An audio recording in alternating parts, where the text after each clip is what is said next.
Most hugs disappear from memory the moment they end.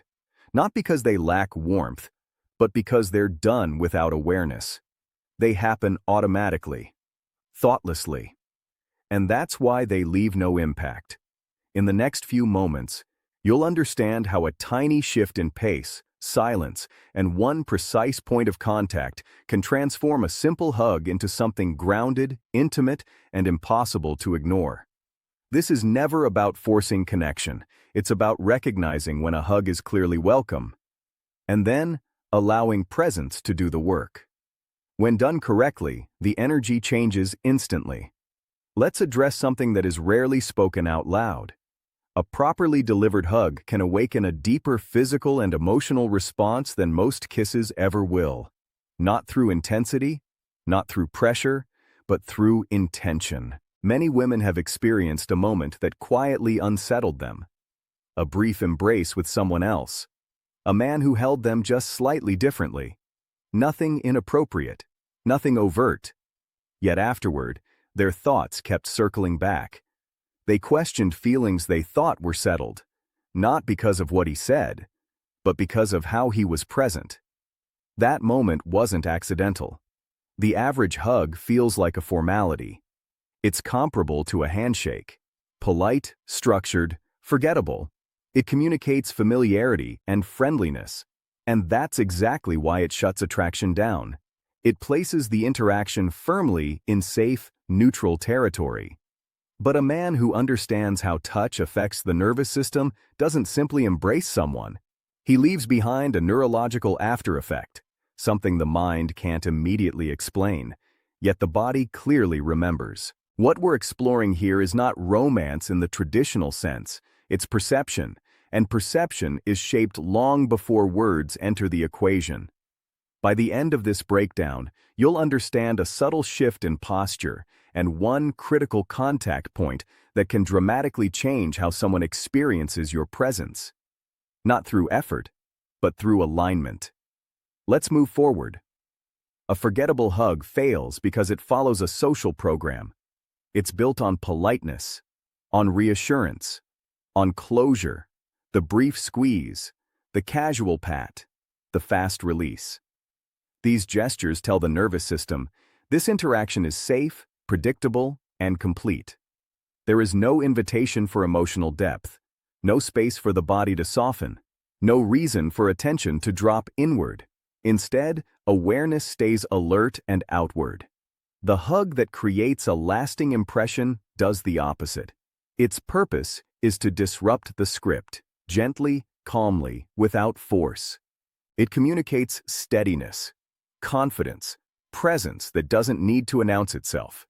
And here's where most people misunderstand attraction. They believe it's created through intensity, through action, through doing more. It isn't. Attraction at a primal level is built through stillness. Fast movement signals uncertainty. Inconsistent touch signals nervousness. But calm, grounded contact communicates safety and authority. And safety is the gateway through which deeper responses are allowed to emerge. This brings us to a concept rooted in body-based psychology. The goal is not to convince the mind, but to create a physical memory, a moment stored as sensation rather than thought. When the body remembers something, it recalls it without effort, without reasoning, long after the moment has passed. This effect rests on three simple pillars: tempo, stillness, anchor point. Remove one, and the experience loses its power. Let's break them down. First, tempo. The most common mistake happens immediately, moving at a socially normal speed. Friendly interactions are quick, familiar, automatic, but intention moves slower. When you initiate the embrace noticeably more slowly than expected, not dramatically, just deliberately. It interrupts anticipation. The nervous system shifts attention inward. Awareness heightens. That subtle delay signals control, and control creates focus. Second, stillness. This is where everything either deepens or collapses. Once the embrace begins, there is no commentary, no reassuring words, no rhythmic pats, no fidgeting, just stillness.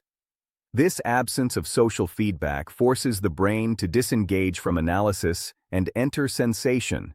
It shifts dominance away from thought and into the body. This transition activates the only physiological state where someone can feel deeply safe while remaining emotionally open at the same time. Stillness is not emptiness. It is certainty. Now comes the most misunderstood element, the anchor point. Most people instinctively place their hands high, shoulders, upper back. That area communicates neutrality, familiarity, emotional distance. It's comfort, without polarity. To create a lasting physical imprint, the hand must settle lower, specifically along the natural curve of the lower back. This placement is significant for a reason. It's supportive without intrusion, protective without aggression, grounded without demand. A firm, warm hand resting there communicates presence and containment simultaneously. The body interprets it as stability, as guidance, as quiet confidence. This signal reaches the nervous system before logic ever catches up. Now distill everything into one simple sequence. Slow the entry, remain silent, anchor low. That's it. No exaggeration, no extra movement, no performance. This precise combination is what people later remember, often with surprise. Not because it was overwhelming, but because it felt different. Unrushed, secure, real. This is not about tricks or tactics. It's about learning a language that exists beneath words. In a world filled with distraction, screens, and constant stimulation, the ability to create a moment of grounded, quiet connection has become rare. And rarity creates value. True presence is felt before it's understood. Your body speaks your internal state long before your voice does. Calm confidence doesn't ask to be noticed. It's recognized. When someone feels both protected and emotionally seen in the same instant, that polarity becomes unforgettable. So choose intention over impulse. Choose stillness over speed. Because a polite touch is processed by the mind, but a grounded one is remembered by the body.